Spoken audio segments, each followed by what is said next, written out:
ప్రభు అయిన యేసుక్రీస్తు నామమునకు మహిమ ఘనత ప్రభావములు చెల్లునుగాక. ఒక యజమానుడున్నాడు, ముగ్గురు దాసులున్నారు. ఆ ముగ్గురు దాసులను పిలిచాడు. రండి, నా దగ్గరికి రండి అని పిలిచాడు. ముగ్గురు దాసులు వచ్చేశారు. అందులో మొదటి వానికి 5 తలాంతులను ఇచ్చాడు. మళ్ళీ తిరిగి రెండవ వాని పిలిచాడు. అతనికి 2 తలాంతులను మాత్రమే ఇచ్చాడు. వాడు వెళ్ళిపోయాడు. మూడవ వాని పిలిచి 1 తలాంతు మాత్రమే ఇచ్చాడు. వాళ్ళ సామర్థ్యం చొప్పున ఆ యజమానుడు వారికి ఆ తలాంతులను ఇచ్చి పంపించేశాడు. పరలోక రాజ్యము ఏ విధంగా ఉన్నదంటే, ఒక యజమానుడు దేశాంతరం పోయేటప్పుడు, ప్రయాణమైపోయేటప్పుడు తన దగ్గర ఉన్నటువంటి దాసులను పిలిచి అతనికి ఉన్నటువంటి ఆస్తిని మొత్తాన్ని వారికి అప్పగించినట్లు ఉండును అని వాక్యం సెలవిచ్చుచున్నది. మొదటి దాసుడు 5 తలాంతులను తీసుకున్నాడు, వెళ్ళిపోయి వ్యాపారం చేశాడు. వ్యాపారం చేసి అందులోకి మరి 5 తలాంతులను సంపాదించాడు. అలాగే రెండవ వాడు కూడా వ్యాపారం చేసి 2 తలాంతులకు బదులుగా ఇంకా 2 తలాంతులు ఎక్స్ట్రా సంపాదించుకున్నాడు. కానీ మూడవ దాసుడు 1 తలాంతు తీసుకొని ఆ తలాంతును ఉపయోగించి ఏదైనా వ్యాపారం చేయకుండా ఆ తలాంతును తీసుకెళ్ళి భూమిలో దాచిపెడతాడు.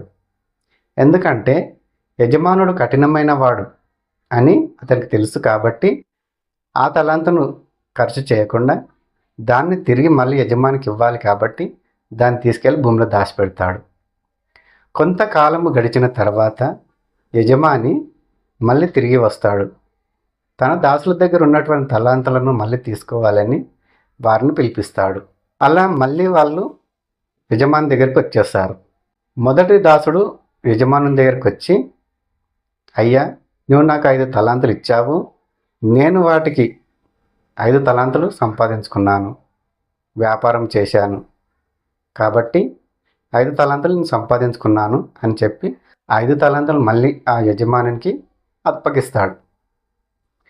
ఆ మొదటి దాసును చూసి యజమానుడు, బల నమ్మకమైన మంచి దాసుడా అని మెచ్చుకుంటాడు.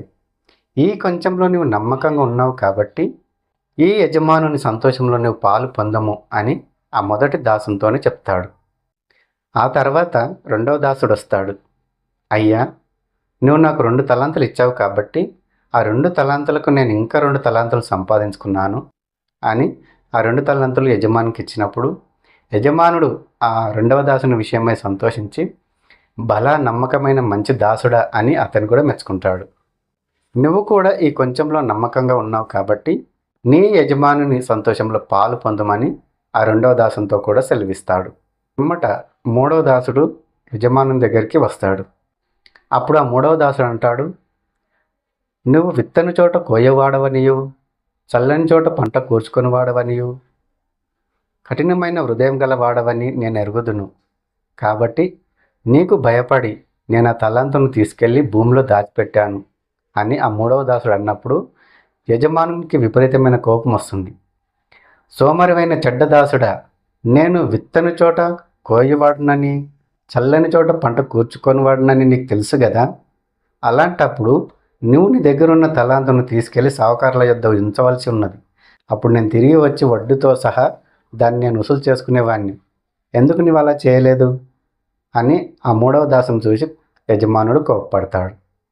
కాబట్టి వీని దగ్గర ఉన్నటువంటి ఈ తలాంతును తీసి 10 తలాంతులు గల వానికి ఇయ్యుడి అని చెప్పినప్పుడు ఆ మూడవ దాసు నుండి ఆ తలాంతును తీసుకెళ్ళి 10 తలాంతులు గల వానికి ఇస్తారు. కలిగి ఉన్న వానికి ఇయ్యబడును, వానికి సమృద్ధి కలుగును, లేని వాని యొద్ద నుండి కలిగి ఉన్నది కూడా తీసివేయబడును అని బైబిల్ సెలవిచ్చుచున్నది. ఈ పనికిమాలిన దాసును తీసుకెళ్ళి మీరు చీకటి గుట్లో బంధించండి, అక్కడ ఏడుపును పనులు కొరకుటే ఉండును అని బైబిల్ సెలవిచ్చుచున్నది. ప్రియ సహోదరి సహోదరుడా, ఈరోజు నువ్వు ఎలా ఉన్నావు? ఈ ముగ్గురు దాసులలో మొదటి దాసుని వంటివాడిగా ఉన్నావా, రెండవ దాసుని వంటివాడిగా ఉన్నావా, మూడవ దాసుని వంటివాడిగా ఉన్నావా? ఎలా ఉన్నావో నిన్ను నువ్వు ఒకసారి పరీక్షించుకో. కాబట్టి దేవుని బిడ్డలమైన మనము సోమరులుగా ఉండకుండా ప్రతిరోజు కష్టపడే వారిగా ఉండాలి. దేని విషయంలో, సువార్త విషయంలో కానీ, సువార్త పరిచర్య విషయంలో కానీ మనం కష్టపడేవారిగా ఉండాలి. లేదా మన చేతికి ఇవ్వబడినటువంటి పనిని సక్రమంగా చేస్తూ ముందుకు సాగిపోయే వారిగా ఉండాలి. అంతేగాని సోమరులుగా ఉండడానికి మనము వీలు లేదు. దేవుడు మనల నుండి ఆశిస్తున్నది సోమరితనాన్ని కాదు, కష్టపడి పనిచేసే వారిని దేవుడు ఆశీర్వదిస్తాడు, దీవిస్తాడు. ప్రతి ఒక్కరూ ఈ విషయాన్ని గుర్తుపెట్టుకోవాలని ప్రభువైన యేసుక్రీస్తు నామములో కోరుకుంటున్నాను.